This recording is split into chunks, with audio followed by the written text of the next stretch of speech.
What's happening YouTube? It's Simon466 Cards, and today we're gonna make a prediction video because I got a few comments on my Deshaun Watson video where they said, well, I disagree. If he plays well, his cards will go up. And that's why I'm gonna make this prediction video. Because, hot take, I don't agree with the premise that on-field performance correlates with sports cards. And I've made a video about this in the past. I would suggest you go watch it if you haven't already. The biggest lie about the hobby, sports card prices are correlated with player performance. And similarly, I would also suggest, if you haven't watched already, a few people have, it's a discussion about the winner's curse, which is an economic theory, and how I'm applying it to sports card auctions.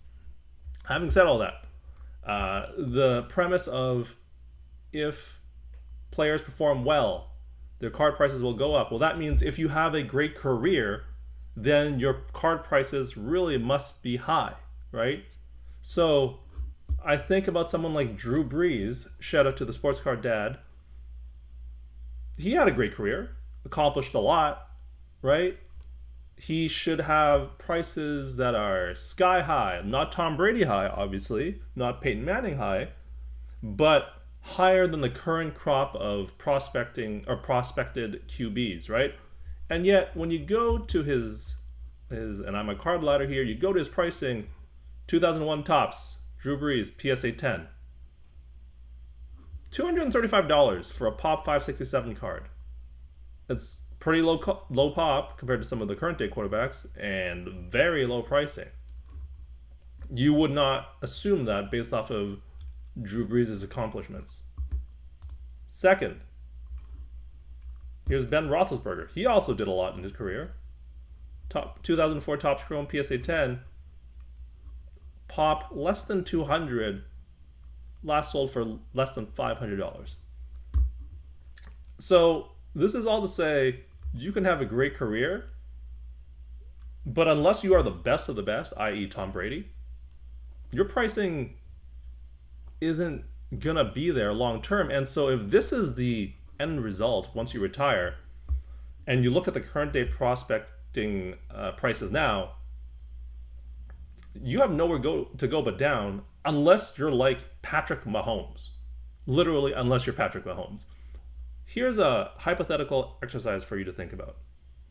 If Patrick Mahomes, his Prism rookie card, was worth $1 million and he played well, and he won a Super Bowl, won an MVP, would his cards go up? I think we would all agree the answer is no. If it was $100,000 and he played well, would his cards go up? The answer would be no.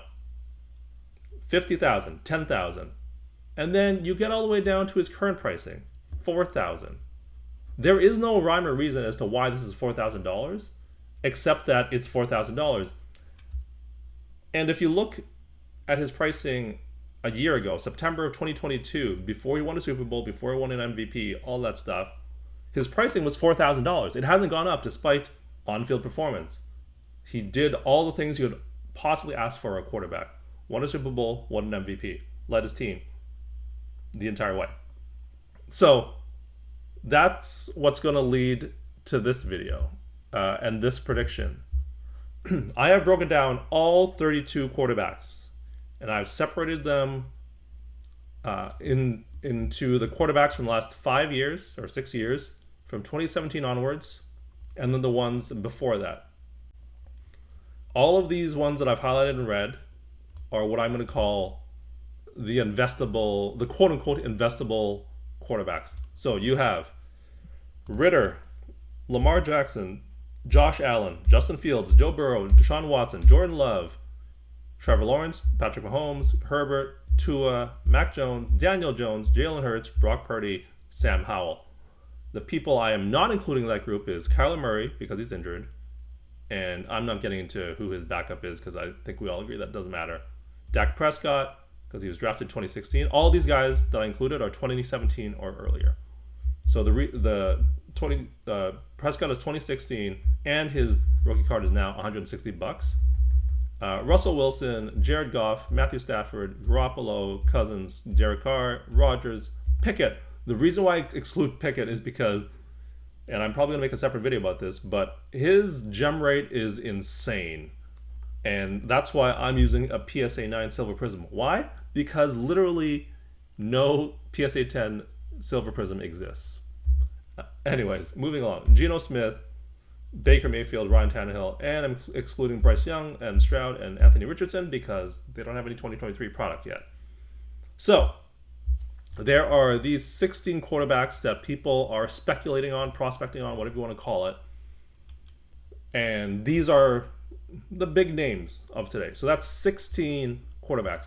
I have taken their pop counts for these sets, which I've either made it to be Prism Base or Prism Silver. And, combination of their pop count and their prices on September the 1st. And I'm recording this video on September the 9th. The day before the week 1 games, excluding Thursday games, right?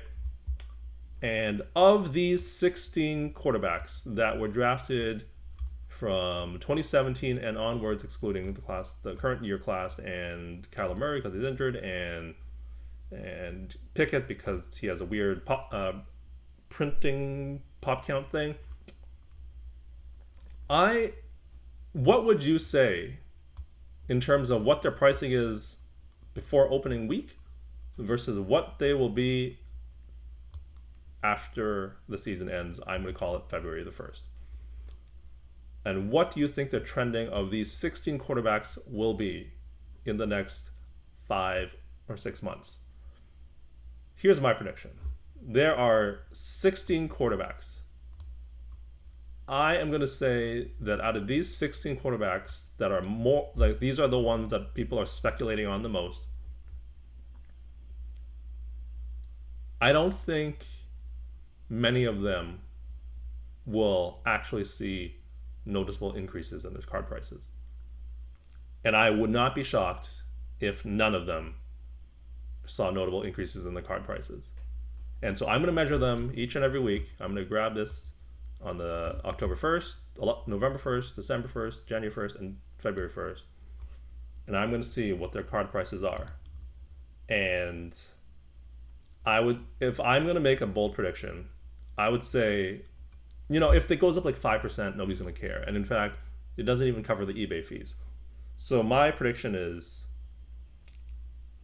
15% increase in card prices is the benchmark that I'm looking for these cards to reach, which would basically just offset eBay fees. Anything less than that, it's irrelevant to me. I'm going to say 14 of these 16 quarterbacks will not reach that benchmark of just increasing by 15%. And if we look at these cards by February, after the season is basically ended, 14 of these 16 at least will not be at 15% increases. I think I would not be surprised if all 16 of these did not reach that benchmark of 15% increase. So that's my bold prediction for the masses, just to basically prove that I do not believe that sports card prices are correlated with on-field performance. I think basically all of these guys are overpriced because they all have stuff baked in. I specifically think that about where is it? Justin Herbert. Where is he? Joe Burrow, definitely, but also Justin Herbert. So we'll see if that comes true. And that's it. That's the video. What do you think about my prediction? 14 of the 16 quarterbacks I'm going to track will not have the card prices increase by 15% or more in the upcoming football season. And if this comes true, what I expect to happen is, and these will be the month-to-month trackers in terms of the percentage increase or decreases that I've already built in here. I'm going to see less and less red as the season progresses for all of these quarterbacks.